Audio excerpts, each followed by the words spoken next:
Hello, everyone, and welcome to this week's version of Staying Connected. And for Staying Connected today, I'd like to talk to you a little bit about the things that are going to be taking place this weekend for our church community and give you a little bit of a heads up for our Sunday morning services because they're going to be a little bit different.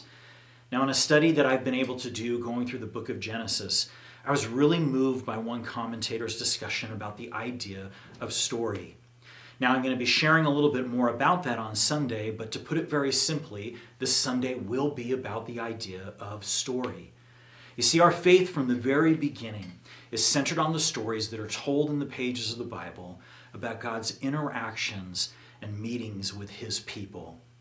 Now, God continues to meet with us, and He continues to work on our lives, and we have the opportunity to recognize that story of God at work within us and then to be able to share that story with others. And it got me thinking a little bit about our times of praise on Sundays.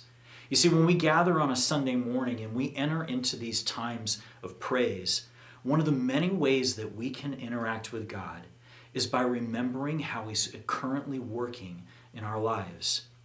Now, as we call to mind during these songs about God's faithfulness, about His grace, and about His mercy, we can take these remembrances that we have of the way that God's working, and then we can offer them back to Him in gratitude, and that becomes our praise. Now, on Sunday morning, all of this culminates in the greatest story of our faith, and that is the story of God being crucified in Jesus. And we continuously tell that, and we continuously remember that as we take communion together each week. So for this Sunday, we're going to talk a little bit more about this idea, and then we're going to have some people come and share their own stories about the way God is working in their lives. And I'm so excited for you to be able to hear those testimonies. But my hope for each of you is that you would prepare to join us this weekend. Whether you're going to be joining us in person or whether you're going to be joining us online, that you would take some time and just prepare to join us for our Sunday services. Spend some time over the next few days reflecting about the story of God in your life. You can think of that larger story of your life with God, the way that He sought you out and found you and drew you into life with Him. Or you can also take time to think about your current story, the ways that you see God working in and through you in your life right now. How God's making Himself known, how He's challenging you, how He's showing you His grace, how He's transforming you, all of those things that God can do as He works in our lives. And then bring those stories with you in your heart. Bring them with you on Sunday, and as we enter in this time of praise, call them to mind and use that as an opportunity to bring before God an offering of thanks from your own life. So do that. Take some time this week, prepare your hearts as we join together in our services, and we really look forward to worshiping together with all of you on Sunday. Now, to wrap up this week's Staying Connected, I want to make sure you're aware of another couple things that are going to be taking place this weekend with our church community that we hope all of you can participate in. And the first is our 24-hour prayer vigil. That's going to be taking place Saturday morning starting at 9 a.m., going all the way through Sunday morning at 9 a.m. Now, you've heard this announced a number of times over the past few weeks, but the day is just about upon us. We've got over 50 people that are signed up to pray, which is incredibly exciting. But because there's a number of people that signed up for the same time slots, we still currently have 5 30-minute spots available. And I'll let you know right now what those are. 4:30 and 6:30 p.m. on Saturday, and then we've got 3 of our late night, early morning time slots. There's 12:30 a.m., 1:30 a.m., and 3:30 a.m.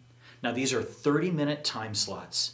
And in these time slots, if you take one of those, you can just pray where you're at. You don't have to go any place to do it. Wherever you happen to be, or whatever space you set aside, that's the space that you can stop and spend time in prayer.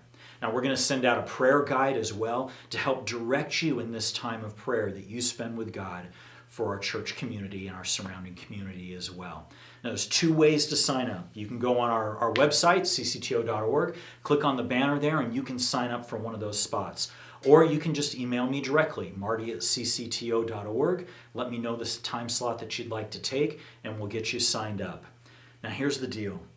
We definitely want all the slots covered, but even more than that, we want all of you to join us. So even if one of those time slots don't work for you, choose one that does work, one that's already filled. Email me and let me know, and I'll be sure to get you signed up. Be sure to get you one of those prayer guides out there, and you can join us and take part in our community effort of prayer. And that's really one of the great joys in doing all of this. It's the reality of prayer being a community practice. You'll find it incredibly encouraging to know that just as you're praying, that somebody just prior to that was praying as well, and they handed that off to you. And then when you're done praying, you're going to be handing that off to somebody else who's going to keep that chain going. And to know that that took place all throughout the day. So we want all of you to be able to participate in that. Please email me, go to the website, sign up, and let's all join together in this incredible opportunity to spend 24 hours together in prayer. And then finally, we want to close out the weekend with a time of prayer and praise together here at the church at 5 p.m. The plan is to gather outside as long as the weather is working for us. We'll sing some songs of praise. We'll join in prayer together, and we'll be there to share with each other in encouragement. And all of this is something that we get to do together as a church community, so we really hope that you will join us. Bring a chair, bring a blanket, come ready to spend time together in praise. We hope that you have a great rest of the week, and we look forward to praying and being together with you all this weekend. God bless you, and we will see you on Sunday.